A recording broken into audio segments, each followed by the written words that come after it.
विजय माल्या, जिसके बारे में आज भारत का बच्चा बच्चा जानता है कि वो भगौड़ा है जो भारत के 9,000 करोड़ रुपए लेकर विदेश भाग गया है। लेकिन दोस्तों, क्या आप जानते हैं एक टाइम ऐसा भी था जब इसी माल्या को किंग ऑफ गुड टाइम्स भी कहा जाता था। वो माल्या जिसकी गिनती दुनिया के सर्वश्रेष्ठ बिजनेसमैन में हुआ करती थी। नेता से लेकर भारत के बड़े बड़े मंत्री इसकी जेब में थे। फिल्मी घराने से लेकर कॉर्पोरेट लॉबी तक और खेल जगत में भी माल्या का सिक्का चलता था। और तो और दोस्तों, SBI व PNB जैसे देश के सबसे बड़े बैंक इसे हर समय कर्जा देने को तैयार रहते थे, और देते भी क्यों नहीं। विजय माल्या भारत की सबसे बड़ी शराब कंपनी का मालिक जो था, यूनाइटेड ब्रूअरीज होल्डिंग लिमिटेड, दोस्तों ये वही कंपनी है जिसकी शुरुआत विजय माल्या के पिता विट्ठल माल्या ने की थी और उसे आसमानों की ऊंचाई तक विजय माल्या ने पहुंचाया। लेकिन फिर उसी विजय माल्या से दोस्तों कुछ ऐसी गलतियां होती चली गयी जिसने इस बिजनेस टाइकून का पूरा तख्तो-ताज पलट कर रख दिया और किंग ऑफ गुड टाइम्स बन गया किंग ऑफ बैड टाइम्स, जिसके बाद ये आखिरकार देश छोड़कर भाग गया। दोस्तों, आपने अक्सर फिल्मों में देखा होगा कि जितना अमीर बाप होता है उसकी औलाद उतनी ही ज्यादा बिगड़ैल होती है। कुछ ऐसी ही कहानी है विजय माल्या की भी।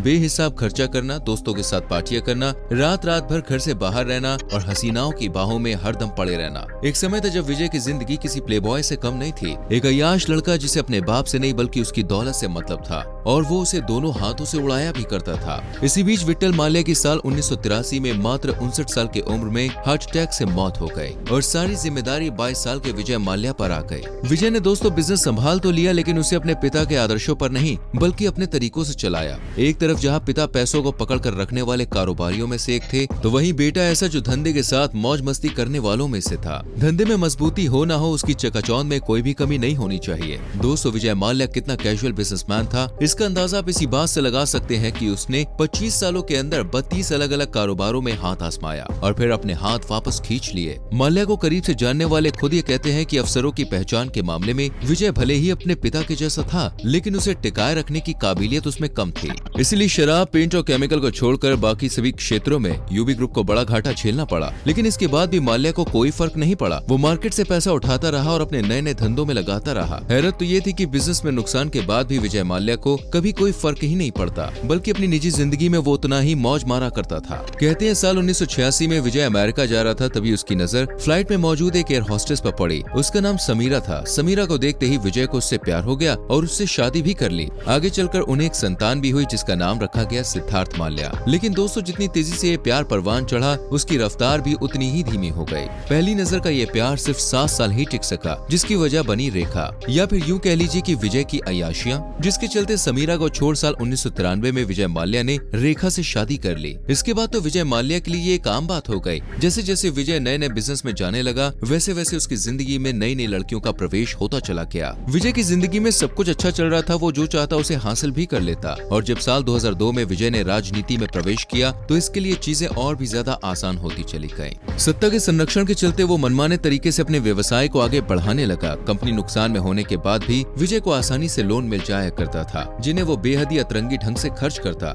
विजय को शुरू से ही दिखावा पसंद था, इसलिए दोस्तों इसने हर उस चीज में पैसा लगाया जो चकाचौंध से भरी हुई थी। इसने IPL में RCB टीम को करोड़ों रुपए में खरीदा। फॉर्मूला 1 रेसिंग जो आज भी भारत के लिए किसी सपने से कम नहीं है, उसमें करोड़ों रुपए झोंक दिए। दुनिया में जहाँ भी अनोखी चीजों की नीलामी होती, वहाँ विजय माल्या बोली लगाने के लिए मौजूद होता। विजय ने ऐसे कई सौदे किए जिसमें उसको सिर्फ नुकसान हुआ, और फिर एक सौदा ऐसा भी कर दिया जहाँ इसे केवल नुकसान ही नहीं हुआ बल्कि पूरी तरह से वो जमीन पे आ गया, और उसका नाम था किंगफिशर एयरलाइंस। दरअसल विजय को उसके कारोबारियों ने साल 2005 में सलाह दी थी कि एविएशन सेक्टर भारत में उदय होने जा रहा है। बस फिर क्या था, विजय माल्या ने अपने पॉलिटिकल टर्म्स के दम पर इसमें छलांग लगा दी, साथ में करोड़ों रुपए भी झोंक दिए। कहते हैं कि विजय माल्या ने एयरलाइंस की शुरुआत सिर्फ इसलिए की थी क्योंकि वो अपने इकलौते बेटे सिद्धार्थ को उसके 18वें बर्थडे पर कुछ ऐसा गिफ्ट करना चाहता था जो उसे जिंदगी भर याद रहे। वहीं कुछ लोगों का ये भी मानना है कि इसके पीछे की वजह सिर्फ ये थी कि वो अपने बियर को ग्लोबली प्रमोट कर सके। माल्या के विमान तो आसमान में उड़े, लेकिन दोस्तों उसकी किस्मत, उसकी दौलत, उसकी अमीरी सब कुछ जमीन पर आने लग गया। बस फिर क्या था, एक के बाद एक सब कुछ विजय के ऑपोजिट जाने लग गया।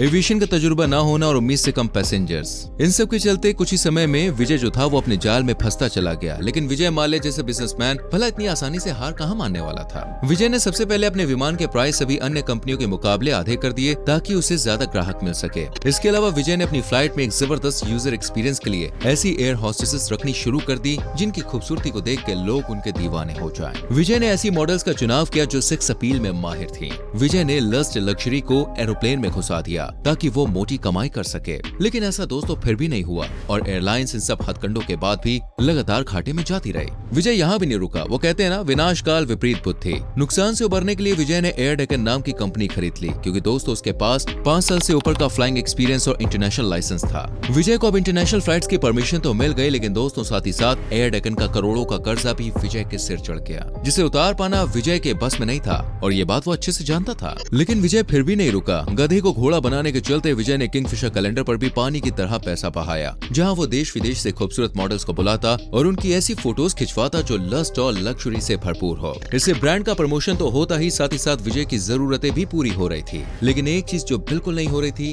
वो थी आमदनी। ऐसे में एक तरफ जहां डोमेस्टिक में पैसेंजर्स की कमी, तो दूसरी तरफ इंटरनेशनल में पहले से मौजूद बड़े नाम विजय की कोई भी स्ट्रेटजी अब काम नहीं कर रही थी और यहीं से विजय माल्या का पतन शुरू हुआ, जिसने सयाज बिजनेसमैन को हमेशा के लिए बर्बाद कर दिया।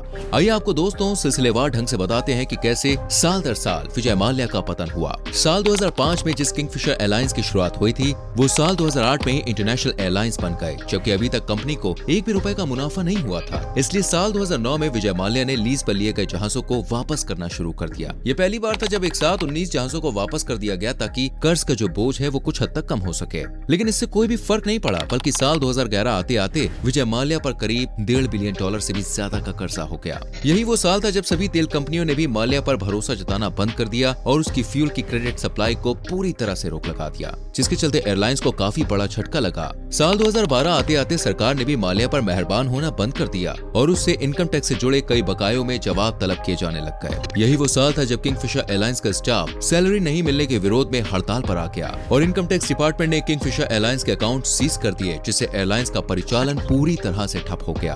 दोस्तों कर्ज के बाल बाल में डूबा होने के बाद भी माल्या ने धोखाधड़ी करना बंद नहीं किया। हद तो तब हो गई जब स्टाफ को सैलरी देने के लिए माल्या ने IDBI बैंक को संपर्क किया और उनसे 800 करोड़ के लोन की डिमांड करी। बैंक अधिकारियों की मिलीभगत से माल्या का लोन भी पास हो गया, लेकिन इसके बाद भी माल्या ने किसी को 1 रुपया भी नहीं दिया, बल्कि इस पैसे को विदेश में मौजूद उसके अकाउंट में डाल दिया।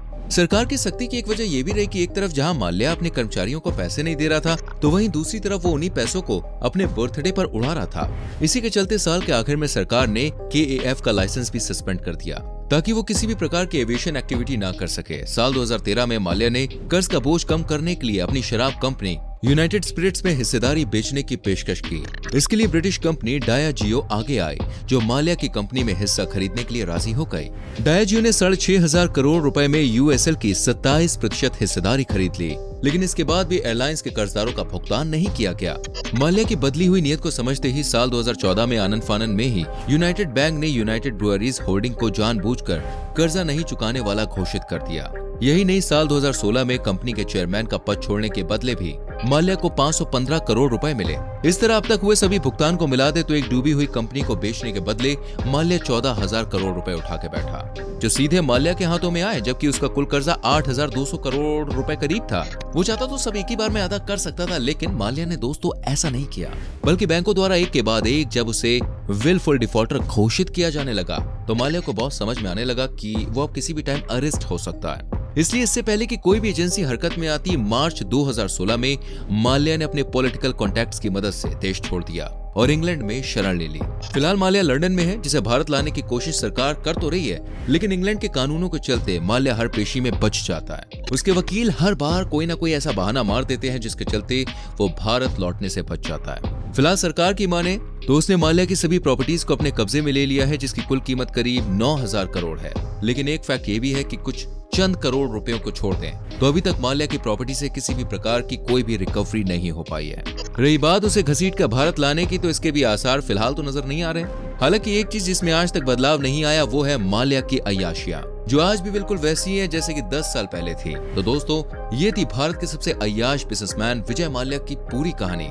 इसके बारे में आप क्या कहना चाहते हैं कमेंट सेक्शन में लिख सकते हैं। वीडियो अच्छी लगी हो तो लाइक और शेयर करें। आने वाली वीडियोस को देखने के लिए चैनल को सब्सक्राइब करके बेल आइकन प्रेस करें, जिससे आने वाली वीडियोस मिस ना हो। मिलते हैं अगली वीडियो में। Till then bye bye, take care.